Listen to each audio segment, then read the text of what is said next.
Salam, hər vaxtınız xeyir olsun, əziz şagirdlər və müəllimlər. Bu gün DİM-in 20 sınaq kitabından sınaq 1-i izah edəcəyəm. Bu sınaqda informasiya və informasiya prosesləri, informasiya təhlükəsizliyi, bir də informasiyanın kodlaşdırılması və miqdarının ölçülməsi mövzuları əhatə edir. Sınaq 30 sualdan ibarətdir. Vaxt itirmədən sınağın izahına başlayaq. Birinci sualda deyilir ki, informasiyanın neçə növü var? Biz bilirik ki, informasiyanın səs, qoxu, dad, eşitmə, bir dəqiqə. Eşitmə ilə səs eyni şeydir. Səs, qoxu, vizual, dad, bir də taktil. Bu növlər var, yəni 5 növ var. İkinci suala baxırıq. İnformasiyanın xassəsi deyil. Burada aktuallıq, etibarlılıq, diskretlik və tamlıq məlum məsələdir ki, informasiyanın xassələridir. Ancaq, daha doğrusu, aktuallıq, tamlıq, etibarlılıq, obyektivlik informasiyanın xassəsidir. Bizdən deyildi soruşduğuna görə cavab diskretlik olur. Diskretlik, deməli, algoritmin xassəsi idi. Bunlar əzbər bir şeydir, yəni. Bunu əzbərləmək lazımdır ki, hansı informasiyanın xassəsidir, hansı deyil. İnformasiyanın emal prosesidir. Əziz şagirdlər, biz bilirik ki, emal prosesi nəyinsə dəyişdirilmə prosesidir. Baxaq görək hansı variantda dəyişdirilmədən söhbət gedir. A variantında deyilir ki, elektrik enerjisinin istehsalı. Burada heç bir dəyişdirilmə yoxdur. B-də kitabın cildlənməsi. Burada da həmçinin. C göndərilmədir, yəni ötürülmədir, elektron məktubun göndərilməsi. D-də mətnin tərcümə edilməsi. Ağacların suvarılması.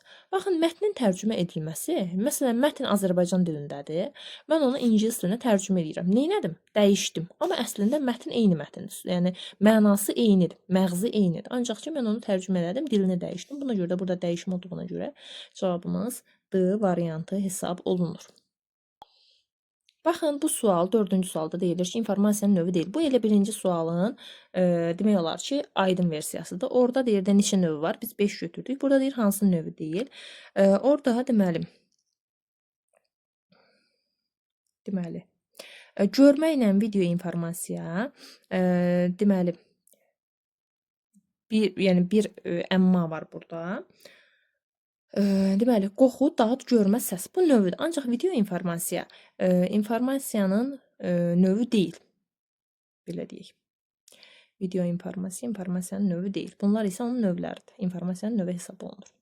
Bir də burada taktil olmalıydı. 5 dənədir axı. Yəni, hamısını saysaq əgər, qoxu, dad, görmə, səs, bir də taktil olmalıydı. Ancaq informasiyanın növü olmayan video informasiya hesab olunur. Deməli, burada 5-ci sualda deyilir ki, informasiyanı qəbul edəcək şəxsin başa düşdüyü şəkildə verilməsi hansı xassəsidir?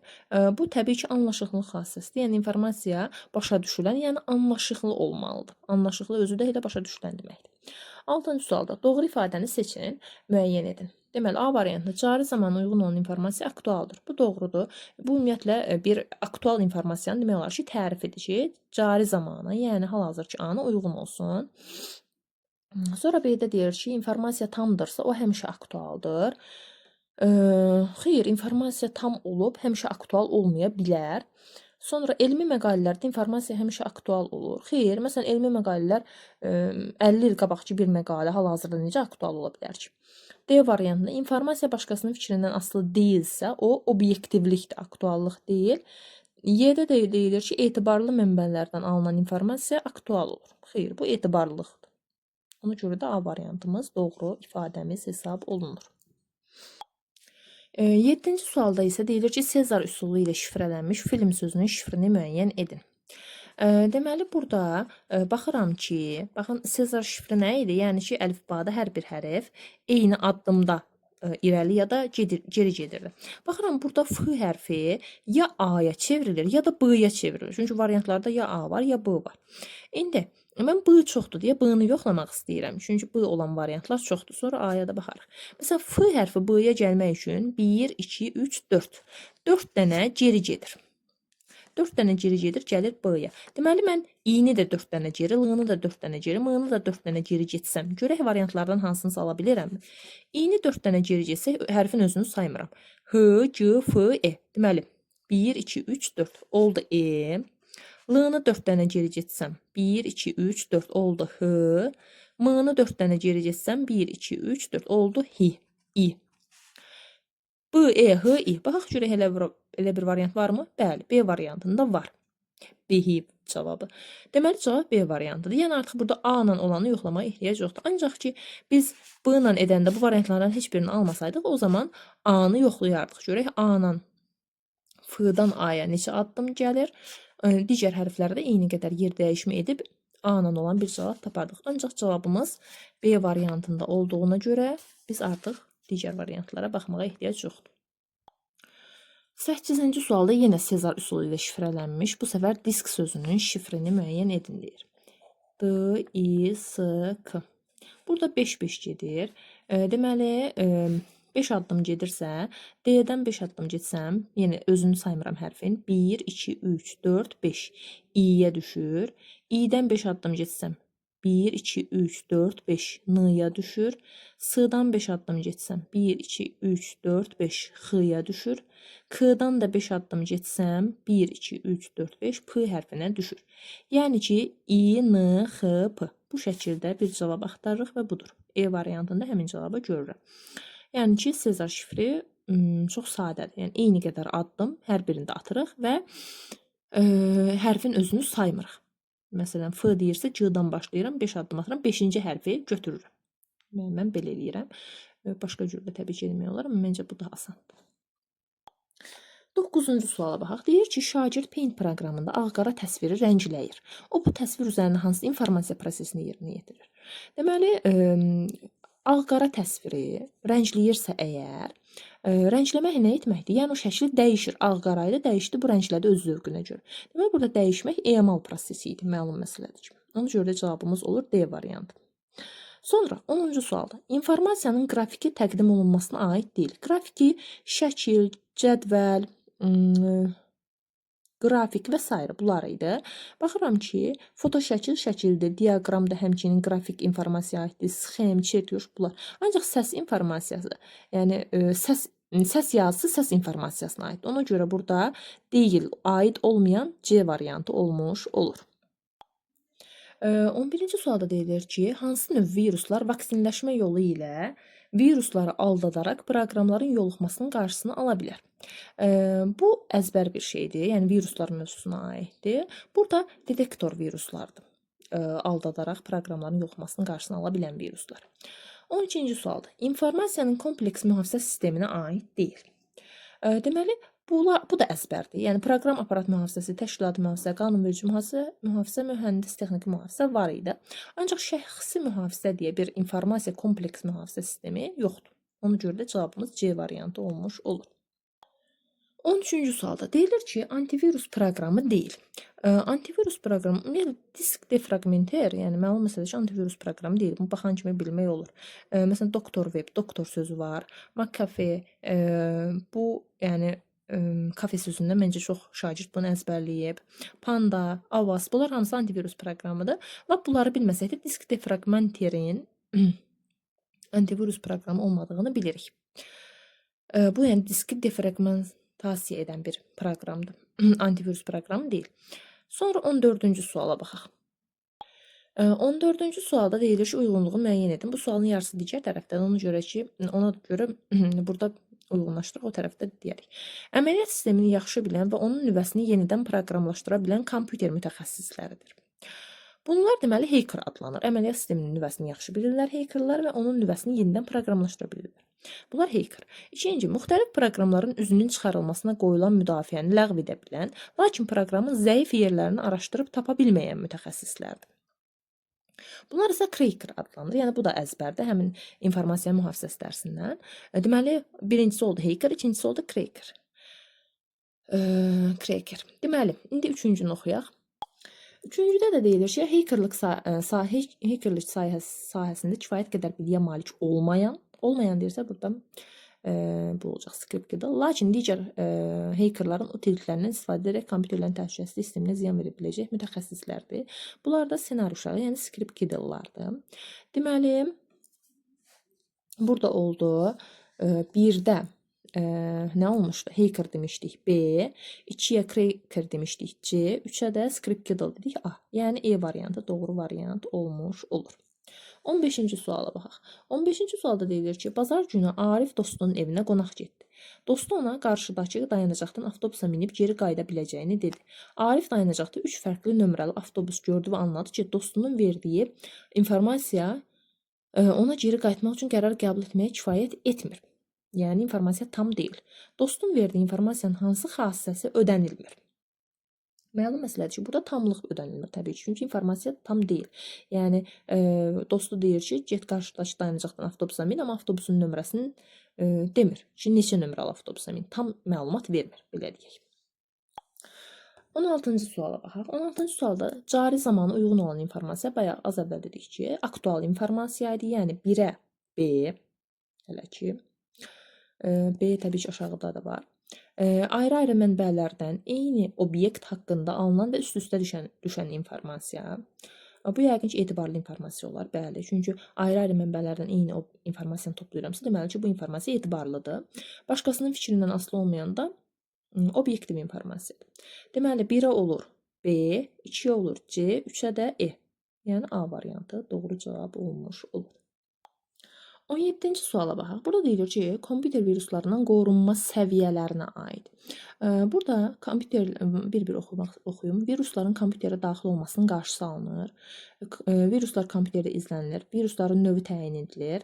Virusların hücumlarının təsiri minimuma endirilir. Virus hücumlarının qarşısı alınır.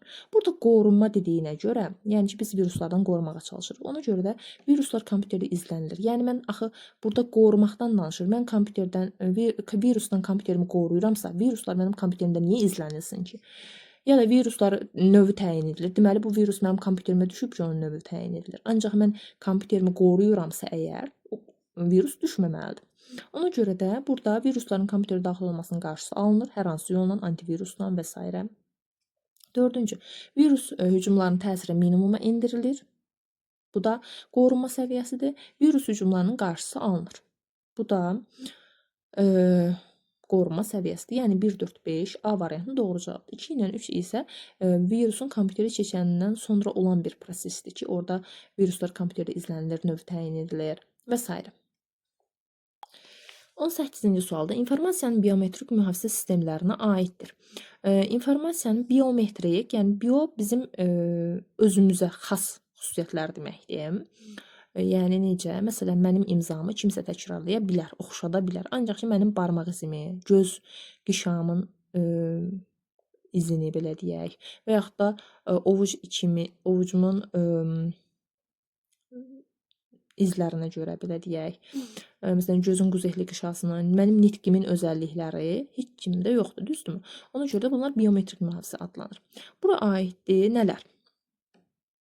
Deməli, gözün quzeyli qişasına görə tanıma hansı ki, bu telefonlarda mövcuddur.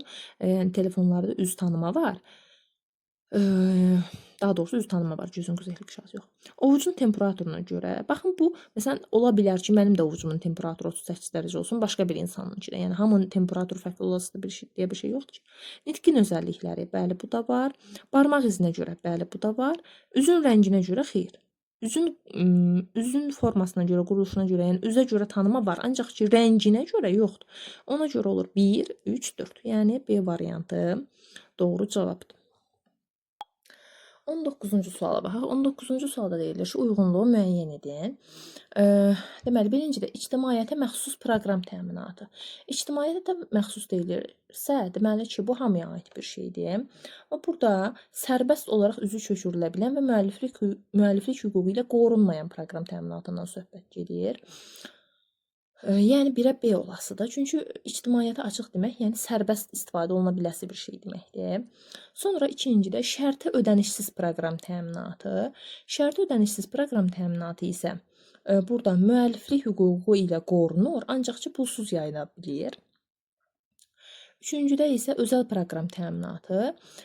Burada da uyğun olasıdır. Müəlliflərin yaxud qanunu sahibinin xüsusi mülkiyyəti olan proqram təminatı. Yəni ki, bu xüsusidir. Çünki özəl deyirsə, xüsusindən söhbət gedir. Deməli, 1-ə B, 2-yə E, 3-ə də C variantı olmuş olur. Burada da həmin variant E variantındadır. 1-ə B, 2-yə 3-ə C variantları E variantında doğru göstərilmişdir. 20-ci suala baxaq. 20-ci sualda sadə sualdır. Deyilir ki, uyğunlaşdırın. Mətn informasiyası, ədədi və səs informasiyası, riyazi ifadələr, ədədlər, tarix və zaman ədəd informasiyasına aiddir. Yəni ki, 2-yə A.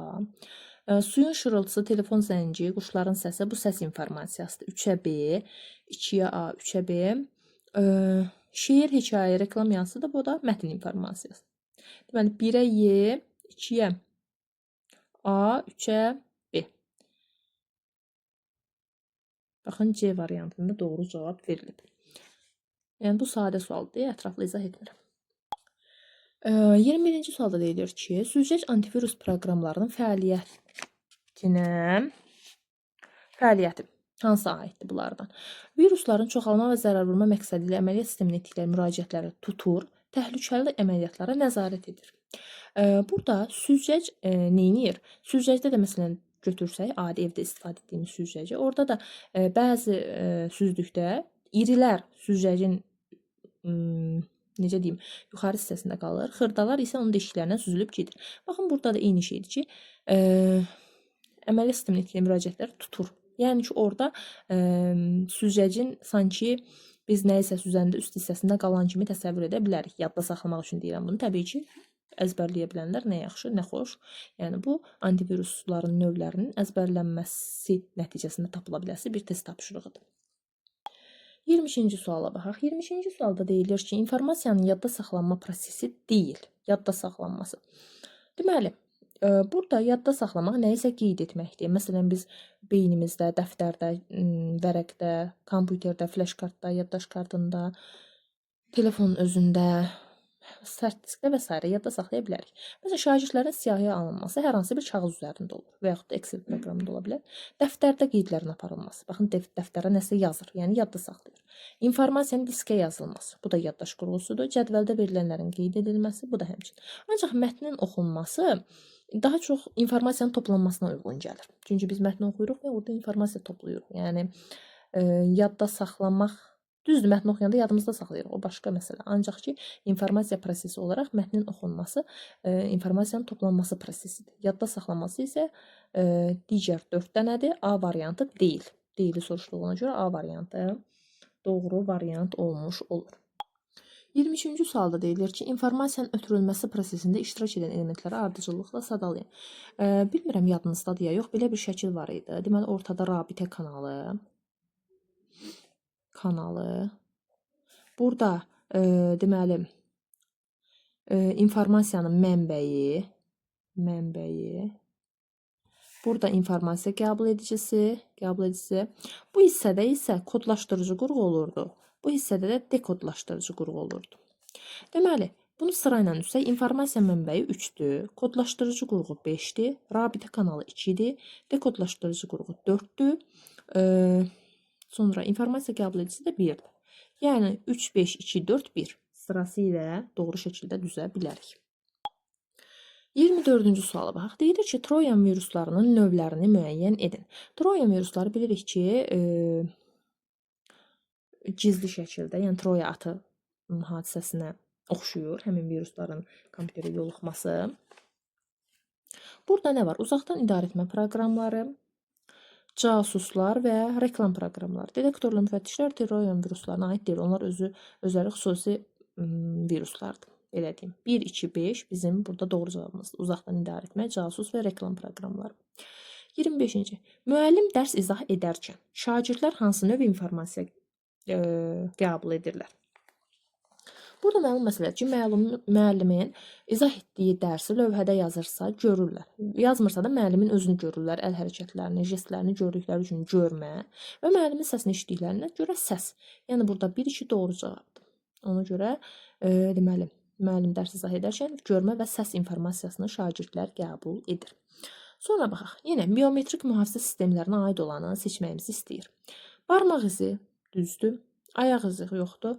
Əslində bayaq demişdim ki, özümüzə məxsus bir şeydir biometrik mühafizə. Ancaq ki, orada ayaq izi yoxdur. Yəni o sırf əzbər yerlərdir. Ancaq ki, yəni rahat əzbərlərdir, belə deyim. Çünki hansı ki, bunlar Məsələn, barmaq izi telefonlarda var. Həyatımızda istifadə olunduğuna görə yadda qalması çətin olmur. Üzə görə tanıma bu da var. Dırnağın quruluşu bu yoxdur. Nitqin özəllikləri bu da var. Deməli, 1 barmaq izi, üzə görə 3 və də 5. 1, 3, 5 burada doğru cavabımız olmuş olur. 27-ci suala baxaq. Burada uyğunlaşdırmaq bizdən tələb olunur. Deməli, 1, 2. İnformasiyanın xassələri, prosesləri. İnformasiya prosesləri məlum məsələdir ki, ötürülmə, emaldır. Yəni A ilə Y. İnformasiya xassələri isə C və D-dir. Yəni tamlıq və anlaşıqlılıq. Yəni 1-ə C-dir, 2-yə A-Y olmuş olur. Diskretlik isə az əvvəl də orada hər hansısa bir testdə var idi. Demişdik ki, alqoritmin xassəsi idi. Ona görə də cavabı bu şəkildə olur. Baxın 28-ci sualda deyilir ki, Apple sözü K1, Home sözü isə K2 açarla Sezar üsulu ilə şifrələnir. Uyğun olaraq bu ifadələr alınır. Yəni Apple sözündən bu, Home sözündən də bu ifadələr alınır. Burada K1 və K2 açarlarını, açar nədir? Biz bayaq yazmışdıq, məsələn, neçə addım gedir. Baxın, açar odur. İndi K1-ə baxasıyıq, sonra K2-ni tapasıyıq və sonra da K1 ilə K2-ni toplayıb bu K-ya yoğun table sözünü düzəldəsiyik. Deməli, Apple sözündən alınırsa E, T, T, P, I sözü, A-dan E-yə gəlmək üçün neçə addım gedirəm? Baxaq, 1, 2, 3, 4. 4 addım. Düzdürmü? Deməli, mən deyə bilərəm ki, mənim K1-im 4-dür. Çünki hamısı 4 addım getmiş olasıdır. Məsələn, P-yə baxsaq, Apple sözündəki. P-yə baxsaq, 1, 2, 3, 4. Baxın, T-yə gəldi, düşdü. Hansı ki, burada da T-dir. Sonra, digəri home sözü idi. Home sözü də şifrələnib olub ki, K, R, P, H. Görək, H-dan K-ya gəlmək üçün neçə addım getmişik? Deməli, H-dan K-ya 1, 2, 3. Deməli, burada 3 addım. K2-miz də oldu 3. Bizdə deyir ki, K bərabərdir. K1 üstə gəlinsin K2. O da bərabərdir. K1-imiz 4-dür, K2-miz 3-dür. 4 üstə gəlinsin 3 bərabərdir 7. Düzdürmü? Bəli. Deməli, mən 7 artıq mənim açarım oldu və 7 addım gedəsiyəm. Hansı sözü quraşdırırıq? Table sözünü. Table. T hərfini 7 vahid sürüşdürək. Baxaq. 1, 2, 3, 4, 5, 6, 7-ci yoxdur deyə başa qayıdıram. Olur A hərfi. Sonra A hərfini 1, 2, 3, 4, 5, 6, 7, H, B hərfini, yəni H-dan öt tərəf hərfi olası yəqin ki 1, 2, 3, 4, 5, 6, 7, I, L hərfini 1, 2, 3, 4, 5, 6, 7, S, E hərfini də 1, 2, 3, 4, 5, 6, 7, L. Yəni, bunların hamısını bir-bir sayıb eləyirik. Deməli oldu A, H, I, S, L. Bu şəkildə cavabımız alınmış olur. Bu açıq sual olduğuna görə variant yoxdur. Yəni, variantı göstərə bilmirəm. Bu şəkildə kodlaşdırırsınız. Artıq son 3 sualda məlum məsələdir ki, açıq tipli suallar olur. 29-cu suala baxaq. İlk öncə oxuyaq. Deyir ki, A ədədinə aşağıda göstərilmiş əmrlər tətbiq edilir. A ədədinə 1 əlavə et. Birinci, deməli, 1 əlavə etmək əlavə edilir. Tətbiq edilir daha doğrusu. İkinci, alınan nəticəni kvadrata yüksəltmək. Məsələn, mən nəsə bir nəticə almışam, x nəticəsi. Onu kvadrata yüksəldir. Üçüncü isə alınan nəticənin 2 çıxır. İndi, bizə deyir ki, bu əmrlər 1, 3, 2, 1, 1, 3, 1, 3, 2, 1, 3, 1. Ardıcıllığı ilə tətbiq edilsə, A2-dən neçə alınar ən sonda? Yəni, bizə 2 rəqəmi verilir. Bu sıra ilə biz tətbiq edəsək, 2-dən hansı rəqəmi ala bilərik? Baxaq, deməli, birinci 1-i tətbiq edirik. 1 nədir? Üstünə 1 gəlmək. 1 gəlir, alır 3. 1-i elədik. Sonra 3-ü tətbiq edirik. 3 nədir? 2 çıxmaq. 2 çıxanda alınır 1. Sonra 2-ni tətbiq edir. Yəni kvadrata yüksəltmək. 1-i kvadrata yüksəldir, alır 1. Bunu da elədik. Sonra yenə 1-i tətbiq edir. Üzərinə 1 gəlmək. Oldu 2. Yazdıqca üstünü xətləyirəm ki, sonra qarışmasın. Sonra 3-ü tətbiq edir. Yəni 3 nədir? 2 çıxmaq. 2 çıxdım. Qaldı 0. Sonra da 1-i tətbiq edir. Bir də 0-ın üzərinə 1 gəlməkdir. Bu da olur 1. Deməli, cavabımız sonda oldu. 1 cavabı. Uyğun edirəm ki, söz səhvdir. Ümid edirəm ki, izah aydın oldu. Məncə, yəni sadə bir misal idi, çətin deyil idi. Cavabımız 1-dir. 30-cu suala baxaq. 30-cu sualda deyilir ki, rəqəmləri müxtəlif olan ixtiyari 3 rəqəmli natural ədədin rəqəmlərinin kvadratları yanaşı yazılaraq yeni ədəd alınır.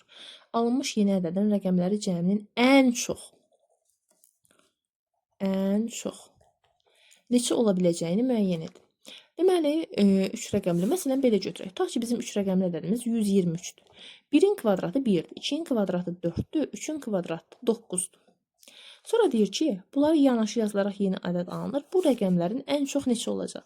Cəminin. Bunun cəminin ən böyük olması üçün məlum məsələdir ki, bunlar hər biri ən böyük olmalıdır. Yəni biz bilməliyik ki, hansı ədədin kvadratları cəmi daha böyük olur. Belə düşünməliyik daha doğrusu. Kvadratları yox, kvadratların cəmi məlum məsələdir ki, ən böyük kvadrat 9-dadır.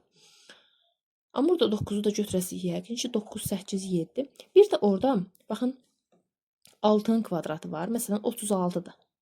36, 3 ilə 6, 9 eləyir. Ancaq ki, 9-un kvadratı 81-dir. 8 ilə 1, 9 eləyir. Yəni, biz burada 987 də götürsək və yaxud da 876 da götürsək, düzgün olasıdır cavab.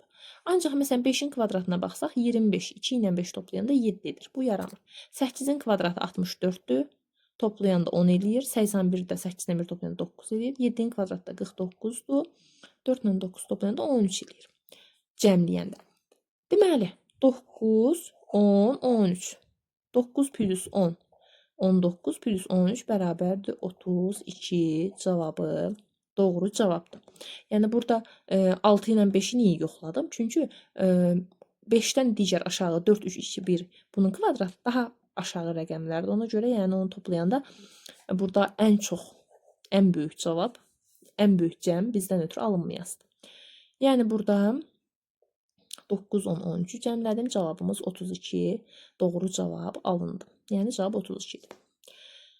Deməli, əziz şagirdlər, suallar bu qədər idi. Bu sınaq bitdi. Ümid edirəm ki, izah çox xoşunuza gəldi. Əgər suallarda, izahda hər hansı bir aydın olmayan nüans, məqam olarsa, qeyd etməyi unutmayın. İnşallah digər sınaqlarda görüşərik. Sağ olun, salamat qalın.